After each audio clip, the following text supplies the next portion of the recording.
C'est l'heure du face-à-face entre Pablo Pio-Vivien, bonjour à vous. Bonjour. Rédacteur en chef de la revue Regard, face à Stéphane Vernet, bonjour. Bonjour Roselyne. Rédacteur en chef délégué de la rédaction parisienne de Ouest France. Je suis ravi de vous accueillir. Bonjour à tous les deux. Alors que l'atmosphère politique est aussi brumeuse qu'une lande écossaise, un sondage IFOP fiducial est venu réveiller une classe politique endormie par l'attente d'un nouveau gouvernement. Mais dans toutes les têtes, c'est d'abord la présidentielle 2027, puisque c'est le thème du sondage, bien sûr, qui au premier tour, un RN au plus haut, entre 33 et 35%. On arriverait à 40%, si on additionne avec les autres forces d'extrême droite, Zemmour, Ciotti, Dupont-Aignan. Derrière arriverait Édouard Philippe, 16-19%. Et enfin, la surprise, l'émergence de Raphaël Glucksmann, entre 14 et 16. Et juste derrière, un Mélenchon qui perd des plumes. D'ailleurs, il s'en est pris au patron de l'IFOP, Frédéric Dabi. Alors, Pablo, est-ce que le score fictif attribué, puis fictif parce que voilà, on n'y est pas, à Raphaël Glucksmann de Place Publique apparaît comme un vote refuge d'une gauche réformiste qui n'est pas LFI ni le PS? Je ne suis pas certain qu'on puisse qualifier la dynamique de ce sondage en particulier exactement comme vous venez de le faire. D'abord, il faut voir que la gauche, au total, dans ce sondage, est autour de 30%. C'est-à-dire dans des eaux relativement basse par rapport à ce qu'elle a pu faire il y a quelques dizaines d'années maintenant. La deuxième chose, c'est que effectivement, Raphaël Glucksmann est dans ce sondage devant Jean-Luc Mélenchon. Alors, les Insoumis ont noté que il y avait des problèmes de méthodologie parce que quand on regarde ce que les gens qui ont été interrogés dans son sondage avaient voté en 2022, ils ne sont que 13% à avoir voté Jean-Luc Mélenchon et pas 22% comme ça a été véritablement le cas au premier tour en 2022. Donc ils disent il y a un biais en fait dans l'échantillon qui du coup n'est pas représentatif. Mais si on regarde le sondage, moi je pense que aujourd'hui ce qui est en train de se jouer à gauche et même plus largement dans l'axe qui va de la gauche jusqu'à les Républicains, il y a une recherche par les électeurs de savoir qui va réussir à battre le Rassemblement national. Exactement, c'est la question clé. C'est la question clé. Or, aujourd'hui, il s'avère que Jean-Luc Mélenchon n'apparaît plus, ou ça apparaît relativement compliqué qu'il puisse battre Marine Le Pen si jamais il passe le premier tour.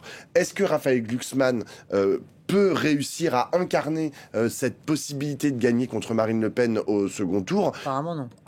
Pour l'instant, il est donné perdant dans les quelques... Enfin, ça, c'était dans les sondages précédents. Il est donné perdant face à Marine Le Pen au deuxième tour. Mais voilà, c'est ça, en fait, que cherchent les électeurs et que cherchent avant tout les électeurs de gauche. Et le jour où cette personnalité aura été trouvée, tout convergera. Et il ne s'agit pas de réformiste par réformiste, est-ce qu'il crie dans l'hémicycle ou est-ce qu'il crie pas. C'est pas ça l'enjeu. L'enjeu, c'est battre Marine Le Pen au second tour. Voilà, mais alors justement, est-ce que quelle gauche incarne aujourd'hui Raphaël Glucksmann? Parce que dans le fond, il y a deux surprises. C'est quand même le bloc central avec Gabriel Attal qui est à 10%, donc autant dire dans les choux. Et Raphaël Glucksmann qui émerge derrière Édouard Philippe.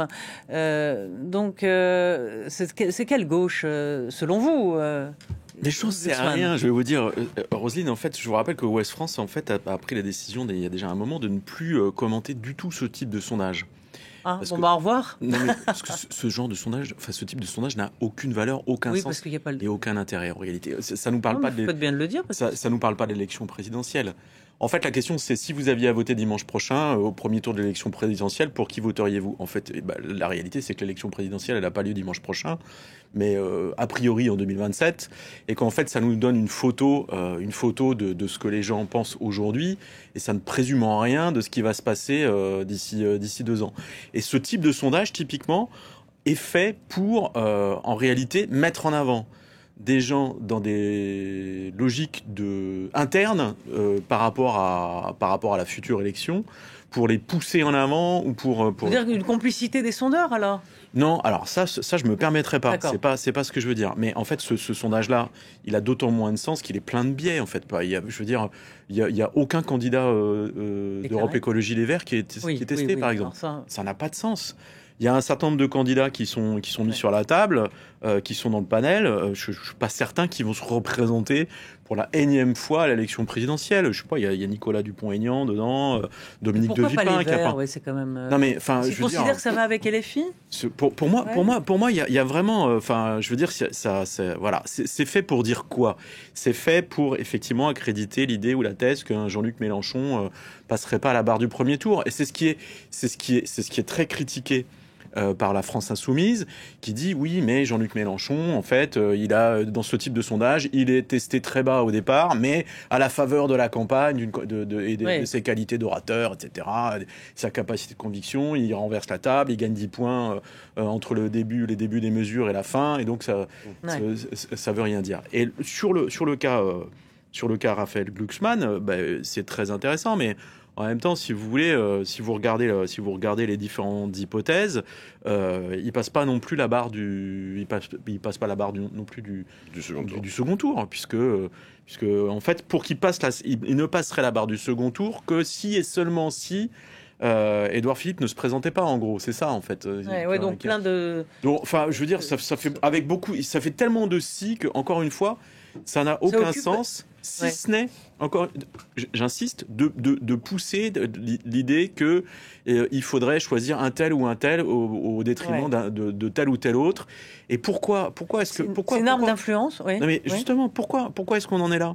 Parce que vous avez toute la problématique de comment chaque camp va choisir son candidat. Personne ne veut de primaire ou presque, ça fait beaucoup de débats. Ouais. Et donc vous avez l'idée que en fait ce sont les sondages qui, à la fin des fins, vont décider, vont convaincre les uns et les autres, soit de se maintenir, soit de retirer leur candidature en fonction des cotes qu'ils auront. Donc c'est beaucoup trop tôt. Pablo, c'est un instrument d'influence. Exactement, ça l'est. Et d'ailleurs, ce sont souvent des commandes. C'est les sondages, alors, de commandes de médias. Parfois, ce sont aussi des commandes de partis. C'est une forme de manipulation ou pas ? Pas de manipulation, mais effectivement, ça montre quelque chose à un instant T. Ça montre, d'une part, les dynamiques dans le corps électoral, mais ça montre aussi les dynamiques des partis. Et là, en fait, ce qui est proposé par ce sondage, c'est de dire, en fait, il y a deux gauches. Il y a deux gauches qui ne peuvent pas se parler, qui sont irréconciliables. C'est la gauche de Raphaël Glucksmann et la gauche de Jean-Luc Mélenchon. C'est ça qui est proposé par le sondage. Et d'ailleurs, exit les écologistes et les communistes. On voit mal le Glucksmann et LFI. Oui, mais la question, c'est de savoir, comme la proposition du sondage, c'est d'avoir sorti les communistes et les écologistes. Ah non, il y a Fabien Roussel qui était... Fabien Roussel, autant pour moi, je pensais qu'il y avait que les trotskistes. Mais très bien, mais ils ont enlevé les écologistes, ce qui est quand même j'ai vu Marine Tondelier sur Twitter qui pestait en disant mais pourquoi est-ce que je ne suis pas... Et elle a totalement raison.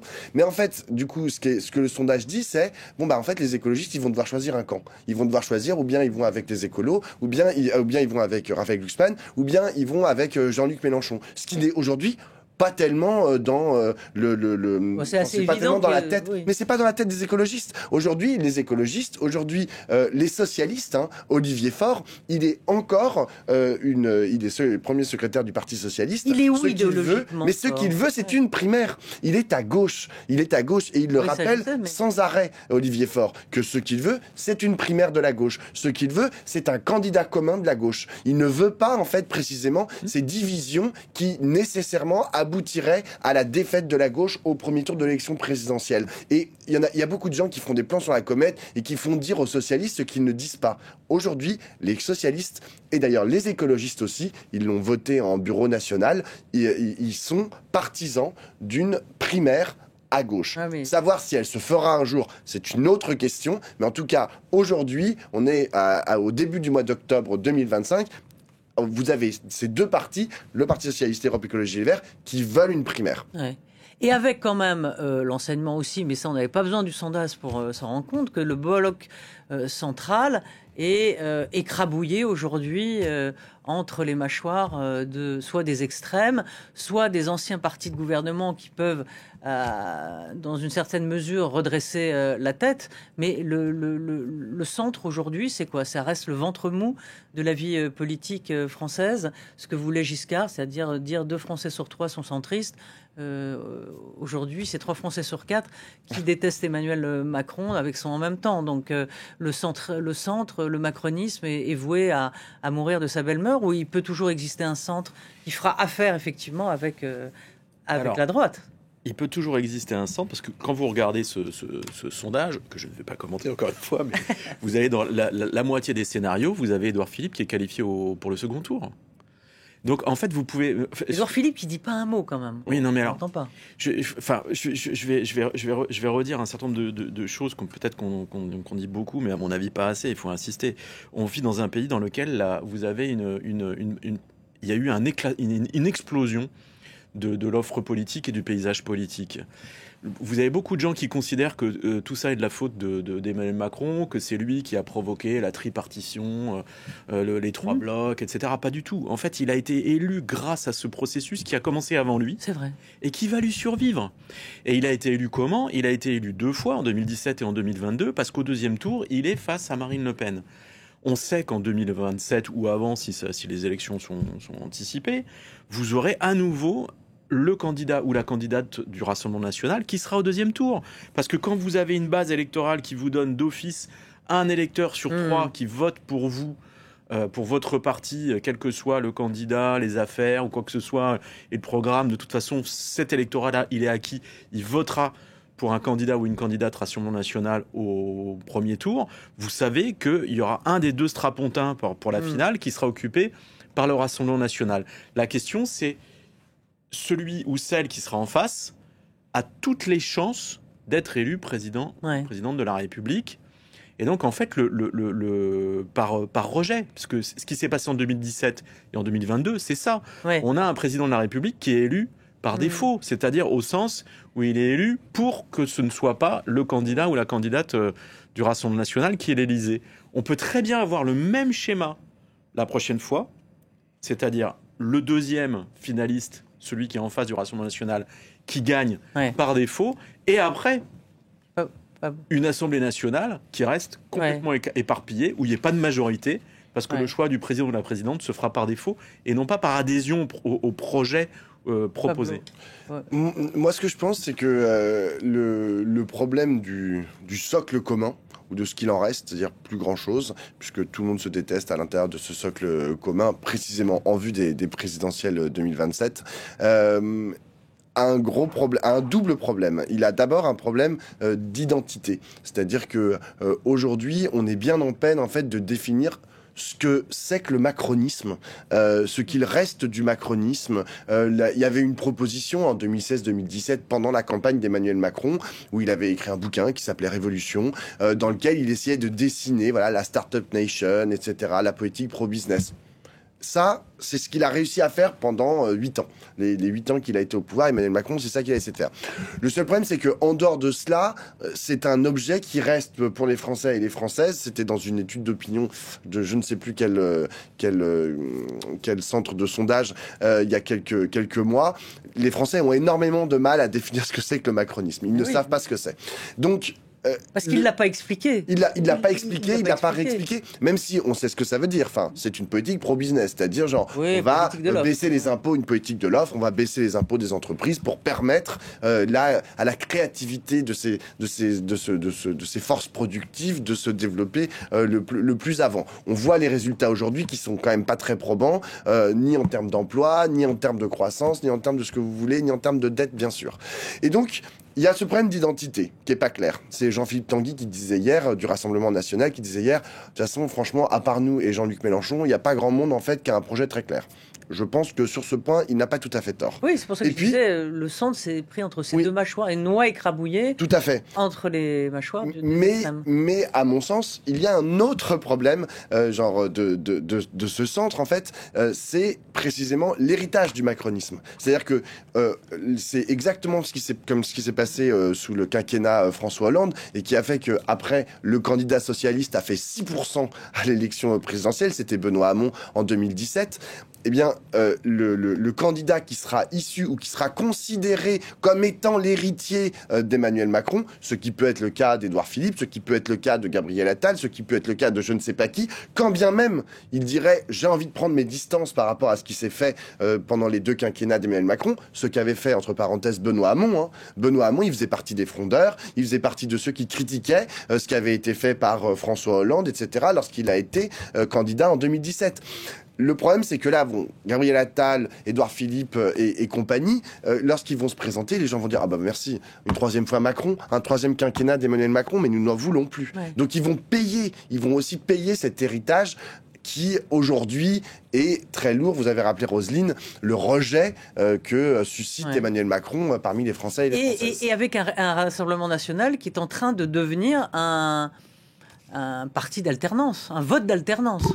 Puisque c'est en gros soit une partie on vote à droite, soit on vote au milieu encore ou à gauche, mais c'est quand même l'extrême droite qui est inarrêtable. Le Rassemblement national se présente de plus en plus comme ça et il revient quelque part sans le dire à son vieux discours en disant bah c'est nous et les autres, l'UMPS, donc les socialistes, la droite, la gauche, c'est la même chose. Eux ont été au pouvoir, regardez, voilà. Hein, nous on n'a jamais eu les clés du camion. Vous nous les donnez, vous allez voir ce que vous allez voir. C'est le récit qu'ils ont construit et c'est là-dessus qu'ils vont refaire à nouveau et de plus en plus campagne. Mais j'insiste, en fait, si vous voulez, il y a quand même... Les dernières élections nous ont montré que vous avez une majorité de Français et de Françaises qui ne veulent pas que le Rassemblement national ait accès au pouvoir. Ça se voit à travers les élections présidentielles et ça se voit à travers les législatives. Et c'est ce qui fait qu'on a aussi des votes par défaut, où finalement, le rejet du Rassemblement national conduit en fait à choisir un autre candidat ou une autre candidate qui est pas forcément le candidat ou la candidate préférée du moment, mais c'est celle qu'on choisit par défaut. Et ça peut être un centriste à nouveau. Et la question aussi, c'est par rapport à votre question, c'est Raphaël Glucksmann, en réalité, est-ce qu'il est à gauche ou au centre-gauche? This is the question. On y répondra la prochaine fois. Merci à tous les deux. On se retrouve demain avec Politique et la semaine prochaine. À très vite.